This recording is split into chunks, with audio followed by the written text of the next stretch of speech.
அம்மாவுடைய பெரிய ஒரு நம்பிக்கை வந்து சசிகலாவை தாண்டி ஓபிஎஸை கொண்டு போய் அங்கே உட்கார வச்சாங்க அப்படின்னு சொன்னால் அதுக்கு காரணம் இதுதான் அம்மாவுடைய பெரிய நம்பிக்கை இதுதான். அதாவது அதே போல் இன்னொன்று என்னென்னு கேட்டிங்கன்னா, சசிகலா அன்னைக்கு பண்ண ஒரு மிஸ்டேக்கு, அதாவது அண்ணா திராவிட முன்னேற்ற கழகம் வந்து ஓபிஎஸ் கையில் தான் இருந்திருக்கணும். ஓபிஎஸ் கையில் இருந்திருந்தால் அந்த அண்ணா திராவிட முன்னேற்ற கழகம் இன்றைக்கி உடஞ்சி நாளாக கிடக்கிறது உடஞ்சிருக்காது.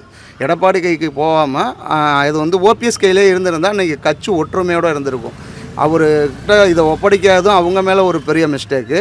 இருந்தாலும் இவர் வந்து அதுக்கு தனித்து கட்சி ஆரம்பிச்சிருந்தால் பழைய தொண்டர்கள் எல்லாமே வந்து அம்மாவுடைய உண்மையான விசுவாசிகள் எல்லாமே எடப்பாடிகிட்டேருந்து நிறையா பேர் பன்னீர்செல்வத்தை அம்மா வந்து நம்பின நம்பிக்கை அப்படின்னு சொல்லி பன்னீர்செல்வத்திட்ட வரதுக்கான வாய்ப்பு இருக்குது.